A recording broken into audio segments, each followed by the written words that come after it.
नमस्कार मैत्रिणींनो. आज पुन्हा आईने एक सरप्राईज दिलं. ती एकदम अचानक आली. ती गेली होती लहान बहिणीकडे, कारण तिथे ना सुवासिनी जेवू घालण्याचा कार्यक्रम होता तिच्याकडे. आई आणि ती तुळजापूरला जाऊन आलेल्या होत्या ना, तर मग आईच्या इथे झाला होता तो कार्यक्रम आणि आज तिच्या इथे होता. तर झालं काय, मी तर नव्हती गेली, म्हणजे मला जायचं नव्हतं त्याच्यामुळे मी गेली नव्हती. आणि मग तिथून आहे ना आई काय केलं, म्हणजे बहिणीकडून डायरेक्ट ती माझ्या घरी आली का बाबा तिने जो स्वयंपाक केलेला होता तर मग तो द्यायचा होता. आणि मग त्यानिमित्ताने आई पण आली होती. तिने टिफिन पॅक करून दिलेले होते आईबरोबर. मग आई ते घेऊन आली त्यानिमित्ताने. असं ते सरप्राईज झालं नाही का. आणि मग आल्या आल्याबरोबर आहे ना तिने काय केलं, तिच्या इथून तिने आळूचे पानं आणलेले होते, म्हणजे आईच्या इथून. तर ते आळूचे पानं आणले आणि मग म्हटलं ठीक आहे, आज तू ते आळू वडूच बनवून टाक, की बाबा खूप दिवस झाले तुझ्या हाताची खाल्ली नाही, म्हणून तू बनवून टाक लगेच. मग आई पण लगेच ते कामाला लागले. आल्याबरोबर तिने आळूचे पानं साफ केले, ते स्वच्छ धुतले. मग हे बॅटर तयार केलं, जे आळूच्या पानांना आपण जे लावतो नाही का.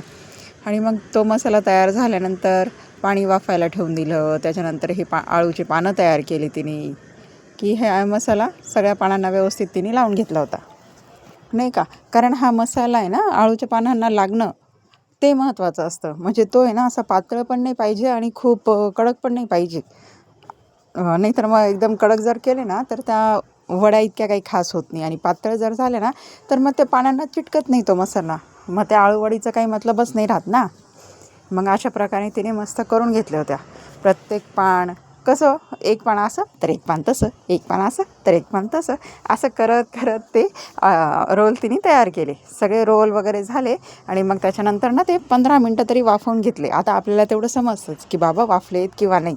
म्हणजे ते बेसन आहे ना घट्ट झालं, म्हणजे कडक जर झालं ना त्यांच्यामध्ये असं वाफलं गेलं, ओलं नाही आहे, म्हणजे मग ते शिजले नाही का.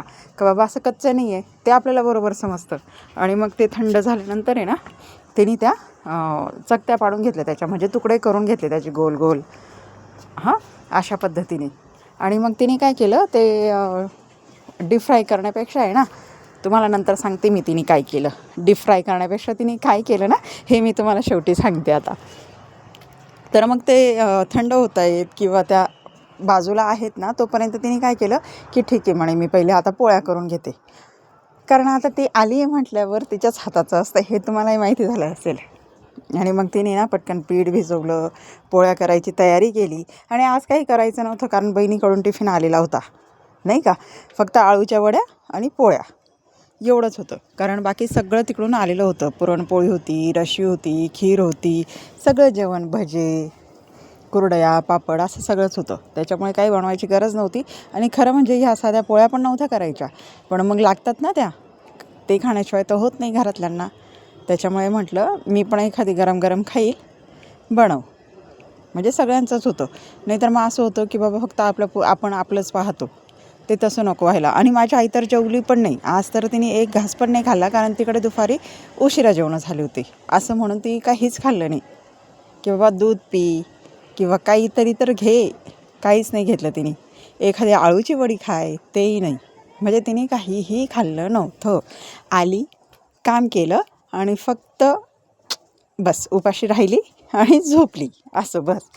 आणि जे कामं असतात ना वरवरचे, ते तर तिचे चालूच असतात. म्हणजे ते काही सांगायचाच विषय नाही, ते चालूच असतात, ते थांबतच नाही ती.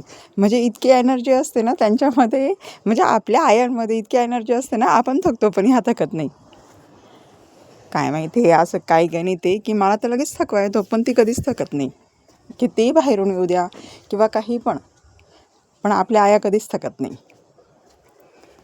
आणि मग नंतर पहा, मस्त पोळ्या वगैरे ज्या वेळेस झाल्या ना, तर तिने त्या आळू वड्या ज्या होत्या ना त्या शेलो फ्राय करून घेतल्या बस.